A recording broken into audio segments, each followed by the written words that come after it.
My next guest is now the coach of a UFC champion as Sean O'Malley went out and got a second-round knockout over Aljamain Sterling at UFC 292. It is Tim Welsh back here on the program. Tim, how are you, man?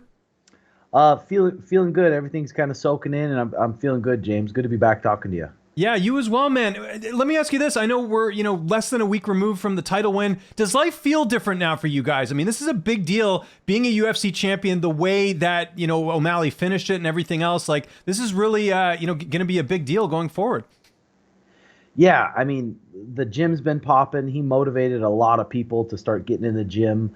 And but other than that, I mean, the routines are going to stay the same. Now that we're a couple days past it, everything's starting to go back to normal. The only thing that's really going crazy is really on social media. But other than that, our normal lives are the same. Leading into the fight, we heard after the fact that there was an injury. It was a rib injury, I think. What exactly happened going in for O'Malley? Yeah, I had a bunch of good training partners, some guys from the MMA lab, another kid from Montana, a bunch of guys that are really good grapplers going after Sean. And I was really wanting them to body lock him a lot.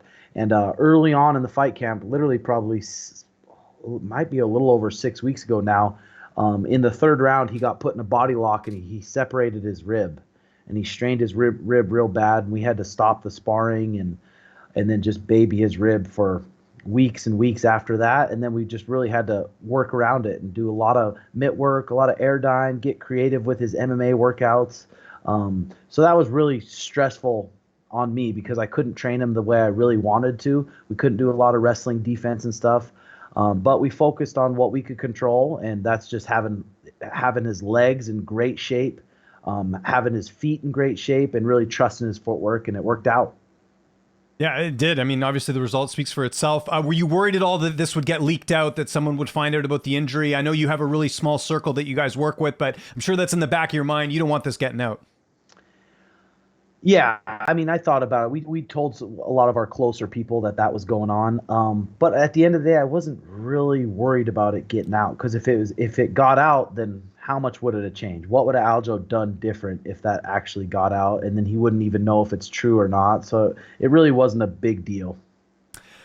Did the fight go like you expected? I mean, I think if people thought Sean was going to win the fight, it would have been by knockout.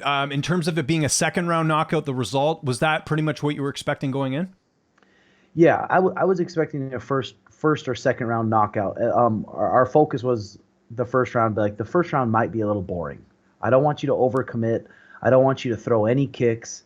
And we expected the first round to be really boring. I was like, he's either going to rush at you in that first round, and there's a good chance you're going to knock him out, or it's going to be a little bit boring that first round. In the second round, he's going to turn it up more. But he does a lot of the same things in a lot of his fights, and some of the things worked perfectly with what Sean's strengths are, is punching backwards. A lot of people can punch backwards, but they're not near as accurate as Sean is punching backwards. And he can do that from southpaw or orthodox. So it pretty much worked out. Best case scenario, what we were praying would happen, happened. So can't be thankful enough. What's going through your head when Sean stuffs that first takedown?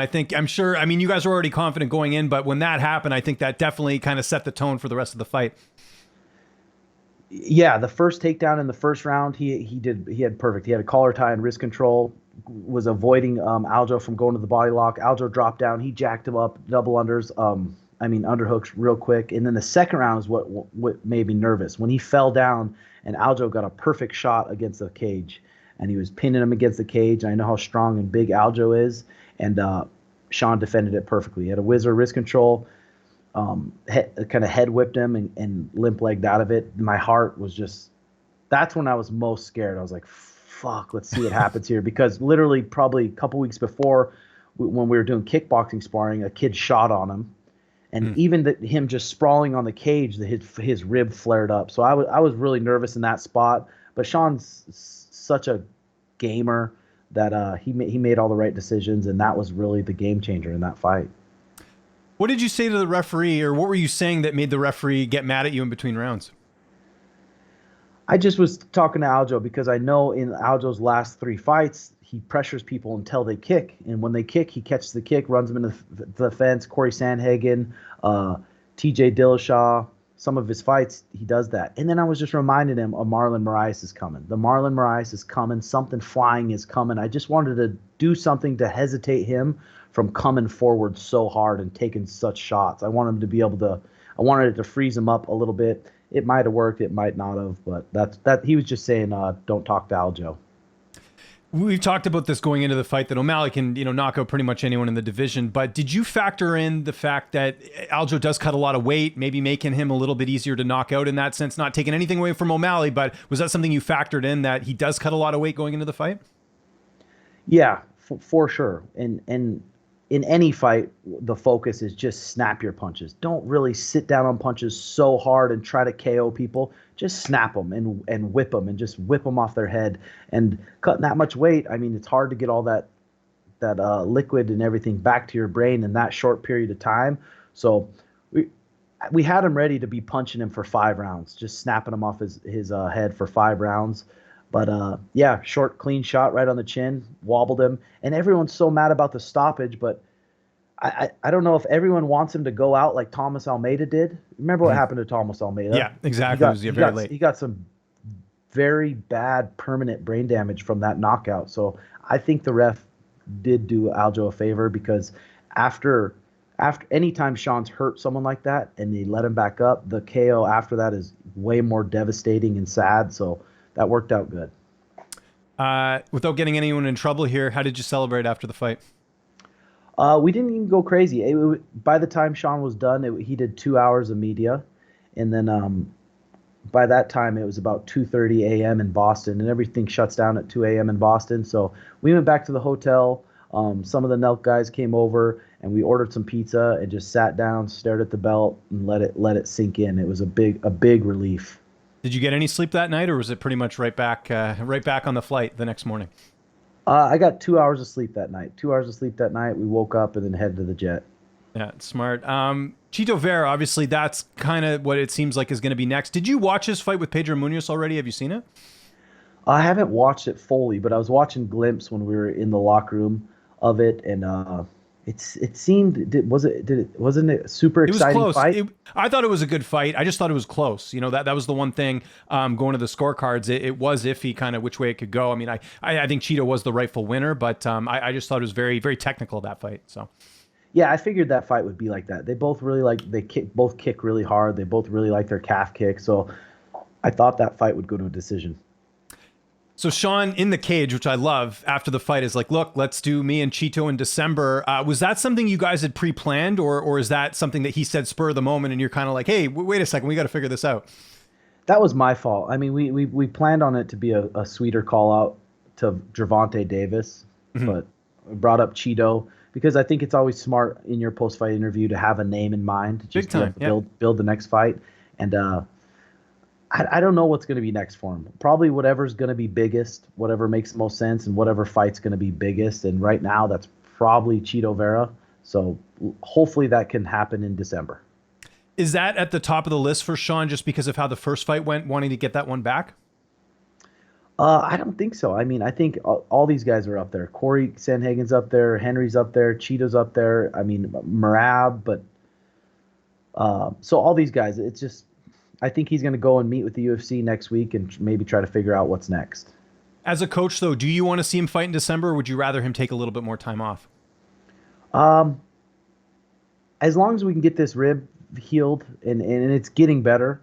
If we get the rib healed, then December for sure. He's healthy. He's confident, and I think we'd be ready to go in December for sure. I know you haven't watched the Munhoz fight yet, but stylistically, just looking at that rematch with O'Malley and Chito, how do you see that going? I just see the huge cage, and I see a huge roaring crowd, and I see a lot of pressure, obviously on Sean, but a lot of pressure on Chito also.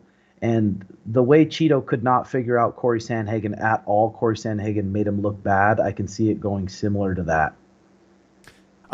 Would it kind of be a badge of honor as well? If I'm not mistaken, Chito's never been knocked out, and I'm sure that's, as a coach, that must get you salivating, knowing, hey, look, that we could be the first guys to do that and really make a statement here.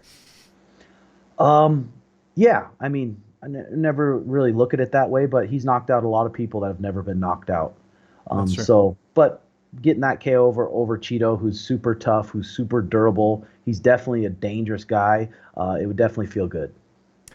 So after Chito, because I think the thing with the Chito thing, there's two things that work in his favor. Number one is that he's healthy, he's ready to go. All the other fighters that are in the division that I think are worthy at this point are injured for the most part. They're still recovering. And then there's obviously the history with O'Malley and Chito. But after that, how would you like rank your tier? Like we've got obviously Merab, we've got Cejudo, and we've got Sandhagen. In your eyes, what would you like to see? Let's say Chito does happen in December. What would you like to see after that as a coach?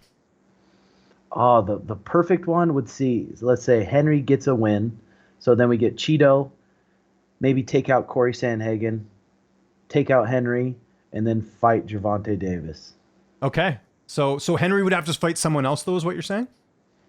Yeah, I mean, to make it exciting. But like I said, Henry's getting older, and the older you get, the least you train. So the longer that Henry fight waits out, the probably more unrealistic it's going to happen. So I want to see that fight eventually one day, and I know Sean probably wouldn't mind it also. You didn't mention Merab there. Is that a fight that's kind of lower on the list for you guys, just in terms of, and then I would understand it too, out of all those names I mentioned, I would say Merab is probably the least popular out of the group.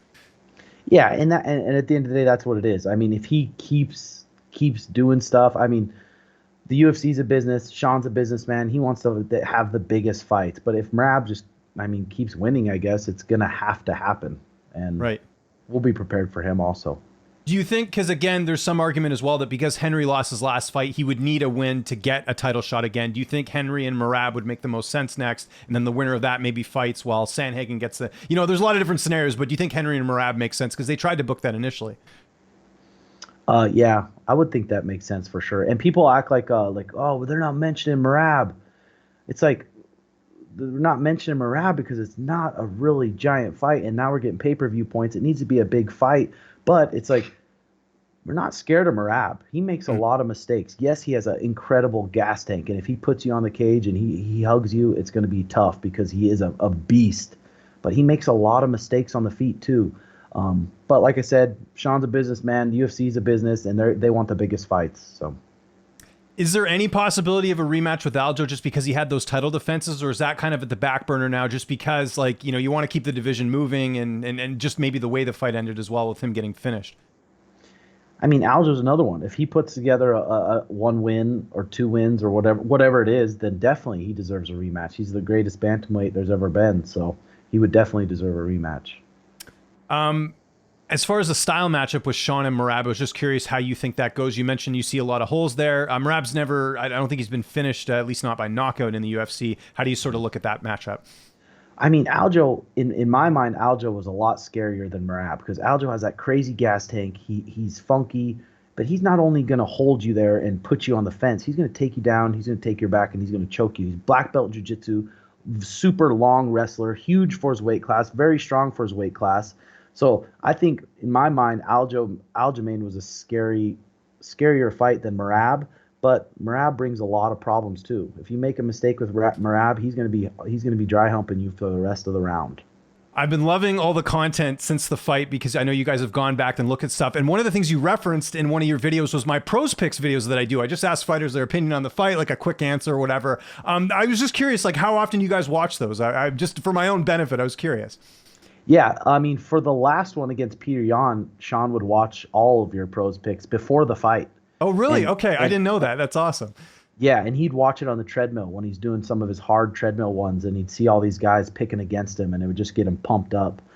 For this one, we watched them after.